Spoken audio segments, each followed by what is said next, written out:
Can you give us any insight into the Indonesian people's priorities in terms of the post-2015 agenda? Yeah. There's two things that are very challenged, and obviously, corruption is something that the Indonesian voters have brought up in surveys after surveys, and this is something that they bring up in terms of their discussions, their consultations, their processes in their election. The other thing that was very interesting for what we've done in terms of our work is youth are talking about education. And education, in getting a proper and adequate education in Indonesia, is a priority and an aspiration of youth and the Indonesian people. Definitely inequality is on the agenda, and the unfortunate thing is that inequality is increasing in a lot of other countries. You have the worst indicators, I believe, in Brazil of the difference of the disparity between the rich and the poor. Right. And Indonesia is no exception, like other countries like the Philippines. Indonesia does need to address the inequality and does need to work on the infrastructure, which needs a lot of money and a lot of investment, because obviously you want to avoid a middle income trap where Indonesia is trapped into a middle income scenario and doesn't grow. And also linked with the middle income was a point that we talked about in terms of the quality of education. The quality of education for all, including at the primary school level, has to go up.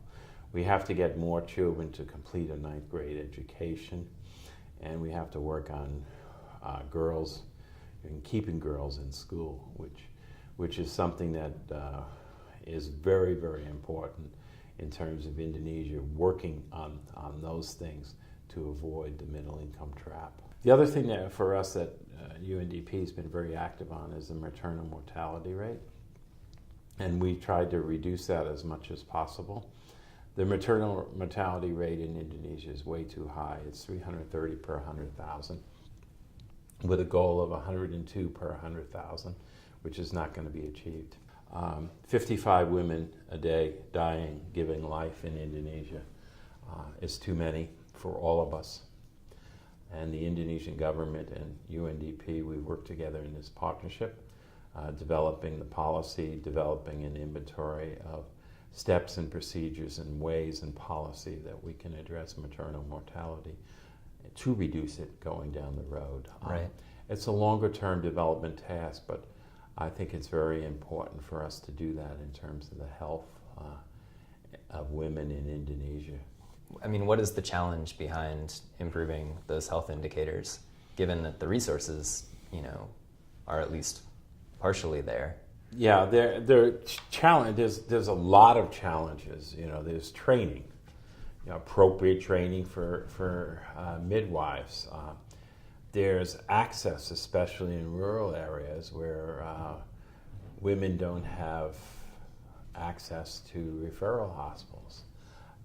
There's communication systems of when somebody has a difficult delivery or somebody has a bad case of malaria.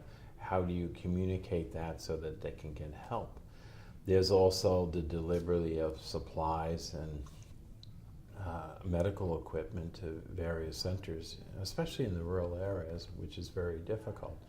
And I think your point about Indonesia is being that it's such a big country and it's very, very hard in terms of the infrastructure and access issues, especially in some of the rural villages.